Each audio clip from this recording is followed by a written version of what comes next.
बिस्मिल्लाहिर्रहमानिर्रहीम। अस्सलाम वालेकुम फ्रेंड्स, कैसे हैं आप सब लोग। उम्मीद करता हूँ आप सब लोग खैर खैरियत से होंगे। मैं हूं शेख अब्बास और आप देख रहे हैं मेरा यूट्यूब चैनल। तो फ्रेंड्स, आज हम एक और डेयरी फार्म पे मौजूद हैं। उनके ऑनर हमारे साथ हैं, उनसे आपकी मुलाकात करवाते हैं और उनसे पूछते हैं कि ये काम करते हुए कितना अरसा हो गया।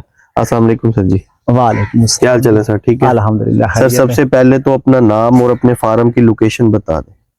ये मोहम्मद ताहिर नहीं मेरा नाम है। ठीक हो गया। और हमारे डेयरी फार्म का नाम चौहान डेयरी फार्म है माशाल्लाह। और ये तहसील जहानिया में है, चक नंबर 116 10R। अच्छा सर जी, ये डेयरी फार्म का काम करते हुए आपको टोटल कितना अरसा हो गया? ये हमने 2001 में 2001 में स्टार्ट किया था। ठीक हो गया। 23 साल हो गए हैं। माशाल्लाह, जबरदस्त।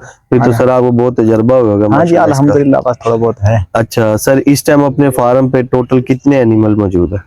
टोटल तकरीबन 250 है एलिमेंट। 250 बड़े छोटे? ये मिल्क वाले नहीं, बड़े छोटे। इसमें अच्छा, ड्राई भी हैं, ठीक है। इसमें मिल्किंग भी है, ठीक हो, प्रेग्नेंट भी हैं। सही है, जबरदस्त। हाँ जी।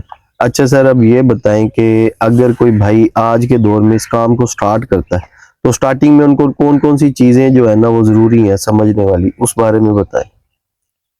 पहले तो इसकी जो बेसिक ज़रूरियात हैं उनको समझना चाहिए। ठीक है। आपको पहले तो ये है कि अगर आप रेंट पे सब कुछ करेंगे तो फिर तो गुजारा जो है वो बहुत मुश्किल हो जाएगा। ठीक हो गया। अगर आपकी अपनी ज़मीन है जिसमें आप शेड भी बनाते हैं जानवर रखने के लिए, अपनी जो है वो उनकी ज़रूरियात पूरी करने के लिए घास वगैरह चारा जो है वो काश्त करते हैं, जी जी, तो फिर जो है वो आसानी रहती है। सही है। अगर आप वो ठेके पे ज़मीनें लेंगे और शेड की जगह जो है वो भी रेंट पे होगी, तो जब आप इनपुट और आउटपुट जो है वो प्लस माइनस करेंगे तो आपको मुश्किलात होंगी। सही है। और स्टार्ट में इन्वेस्टमेंट करनी पड़ती है। ठीक है।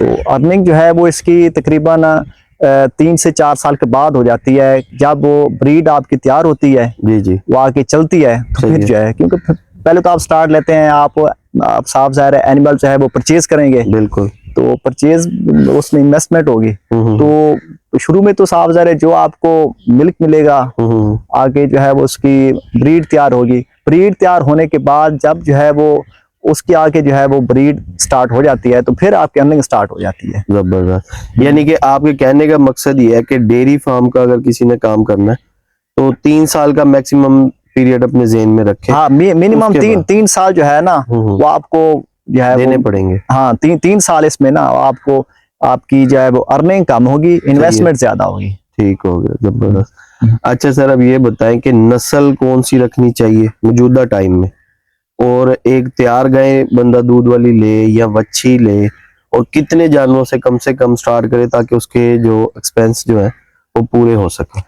हमारी नज़र में, हमारी सोच के मुताबिक आप जो है आपको चाहिए कि आपके पास कंटेनर हो जिसमें आप सिलेक्टेड सीमेंस जो हैं वो रखें। सही है। और आपके डेयरी फार्म पे एक AIT हो, आर्टिफिशियल इंसेमिनेशन टेक्नीशियन। ठीक हो गया। और वो जो है वो इंसेमिनेट करे। सही है। और एक DVM भी होना चाहिए ट्रीटमेंट के हवाले से। सही है। तो इसके बाद जो है वो आप जो ब्रीड तैयार करते हैं वो जो है वो आपको मतलब मैक्सिमम प्रॉफिट देगी। सही है। अगर आप परचेज ज़्यादा करेंगे तो उसमें जो है वो परचेजिंग में जो है वो अच्छे जानवर वो किस्मत से ही मिल जाते हैं, मिल भी जाते हैं, ये नहीं मिलते। लेकिन जो आप खुद ब्रीड तैयार करते हैं वो तो आप कंफर्म होती है। सही। यानी कि आपका कहने का मकसद ये है कि मिल्क के साथ साथ आपको एक जेन्युइन जो है ना ब्रीड लेने के लिए, हाँ, आपको अपनी ब्रीड पे जो है वो फोकस करना चाहिए। ठीक है, ज्यादा ब्रीड पे फोकस करना चाहिए। आपकी अर्निंग ज्यादा अपनी ब्रीड से होगी। सही है। उसमें ऑटोमेटिकली आपको अच्छी क्वालिटी के जानवर भी उसमें तैयार हो जाएंगे, मिल्किंग वाले भी। सही है। उसकी जो है वो हर लिहाज से ना प्रॉफिट जो है उस तरह से होगा। ठीक हो गया। अच्छा सर, अब ये बताएं कि एक जो गाय है जो कम से कम 25 से 30 किलो दूध दे रही है मौजूदा टाइम में, उसकी कीमत क्या है?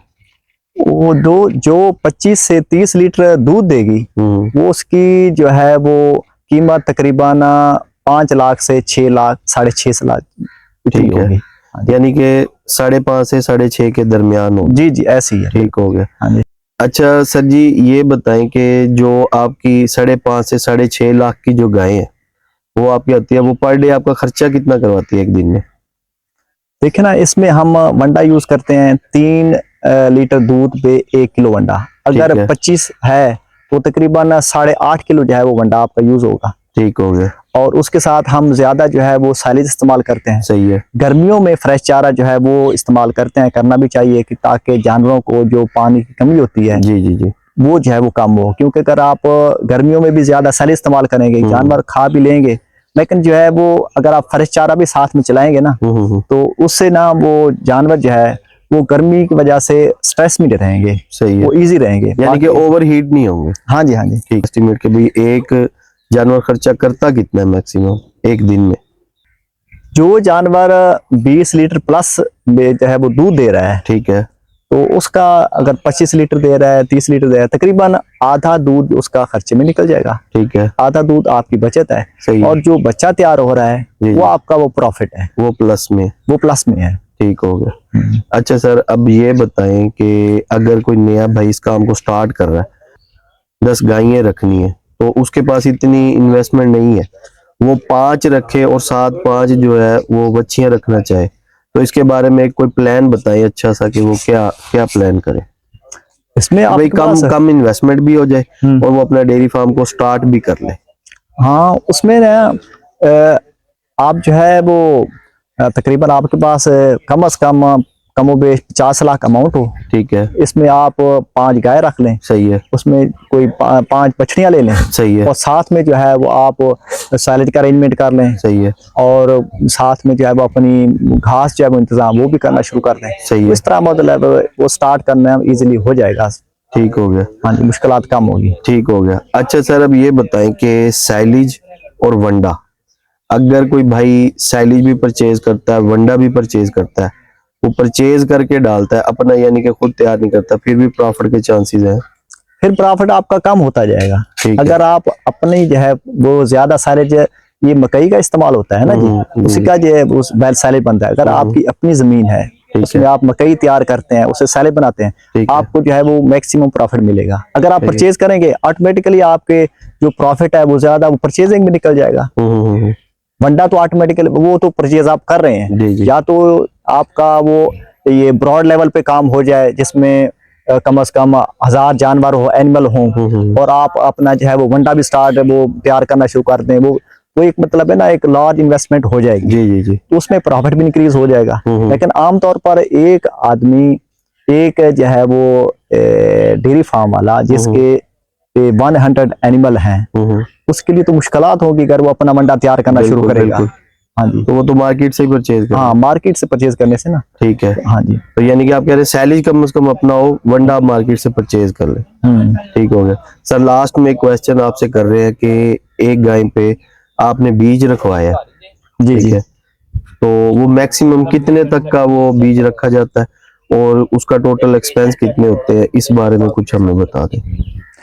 ये सीमन जो है वो कॉस्टली भी बहुत होते हैं, लेकिन जो है वो इसमें आप जो अच्छा जो सीमन है, जी जी, कम से कम वो 7-8 हजार का तो हो ना। ठीक है। हाँ जी, अगर इससे कम वाले परचेज करेंगे तो ऑटोमेटिकली उसकी क्वालिटी भी लो हो जाएगी। ठीक है। अगर ना सीमन जैसे आपने शुरू में बताया कि एक अच्छी ब्रीड लेने के लिए आपके फार्म के लिए अच्छी ब्रीड जरूरी है, जी, वो मैं पूछ रहा हूँ मैक्सिमम एक जो है ना वो बीज जो अच्छी क्वालिटी का है वो कितने में आता है एक गाय के लिए? जो वो हम तो इस्तेमाल जो कर रहे हैं वो 7-8 हजार 10 हजार इसमें इस्तेमाल 10 हजार के राउंड अबाउट वो रखा जाता है। हाँ जी, ठीक है। और अच्छी ब्रीड हो जाती है। ठीक है। और सर, जब बीज आप रखवा लेते हैं उसके कितने अरसे तक आप इनसे दूध लेते रहते हैं?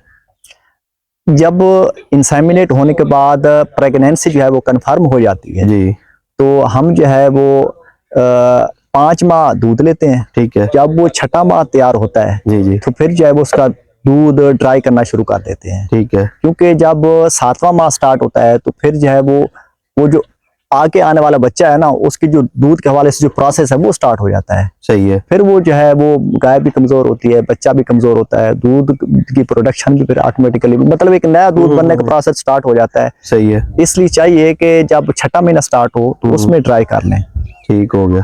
अच्छा सर, इस बात में मतलब कितनी सदाकत है कि जैसे एक भैंस जो है वो अपना पहला सूए के बाद अगले सूए पे अपना दूध बढ़ा देती है, तो गाय में भी इस तरह होता है कि भाई पहला सूआ दूसरे सूए में वो दूध बढ़ाती है या कम करती है? नहीं बढ़ाती है। तो उसके लिए कोई तैयारियां भी होनी चाहिए या बस हाँ बिल्कुल, उसमें प्लान कुछ होना चाहिए? जी जी, उसकी अच्छी केयर करें, फ्रेश उसमें पानी है, चारा है, सैलेज है, ठीक है, और अच्छे अच्छे मिनरल्स मिल रहे हैं, उनका इस्तेमाल है। ठीक है। और हम जो है वो आखिरी महीनों में जी जी, हमारा जो शेड्यूल है, जी जी, जब जो है वो 8वां महीना स्टार्ट होता है, बिल्कुल, उसमें हम रेगुलर जो है वो वंडा भी जानवर को डालते हैं, उसमें मिनरल भी होता है। ठीक है। हाँ जी, तो उससे यानी कि नेक्स्ट सुआ जो आता है वो उसमें अच्छा होता है। और मिनरल जो है वो रेगुलर भी यूज करना चाहिए। आमतौर पर एक प्रेग्नेंट जानवर जो है, जी जी, जो जब वो प्रेगनेंसी में होता है, जब वो उसे रूटीन में तो हम 50 ग्राम पर एनिमल डालते हैं, जी जी, लेकिन जब उसका 8वां महीना स्टार्ट होता है तो फिर हम 100 ग्राम कर देते हैं उस एनिमल का। ठीक है। हाँ जी, ताकि उसकी ना जो मिनरल्स की कमी है, कैल्शियम की कमी है, वो ना हो। हाँ जी सर, बहुत जबरदस्त। सर, लास्ट में हमारे देखने वाले व्यूवर्स के लिए अपनी तरफ से कोई मशवरा देना चाहें इस डेयरी फार्म के हवाले से, या हमारे जो न्यू लोग करना चाह रहे हैं, अपनी तरफ से कोई भी मशवरा देना चाहें तो वो आप दे सकते हैं। बस इसमें ये है कि ये रिज़्क़ हलाल है माशाल्लाह, और अल्लाह पाक ने कुरान पाक में फरमाया कि चौपाए मैंने इंसान के फायदे के लिए पैदा किए हैं। माशाल्लाह। तो इसमें बरकत भी है, लेकिन ये है फुल टाइम जॉब। ठीक है, ये नहीं है भाई आप सुबह आपने जो है वो टाइम दिया, उसके बाद फिर आप डेयरी फार्म में नहीं गए, फिर आपका लॉस ही होगा। यानी कि पार्ट टाइम नहीं है, इसको फुल टाइम इसी को करना। हाँ, इसमें फुल टाइम है ना, पूरा टाइम दें, इस केयर के हवाले से पूरा टाइम दें। ठीक हो गया, बहुत शुक्रिया सर, थैंक यू। अल्लाह हाफ़िज़।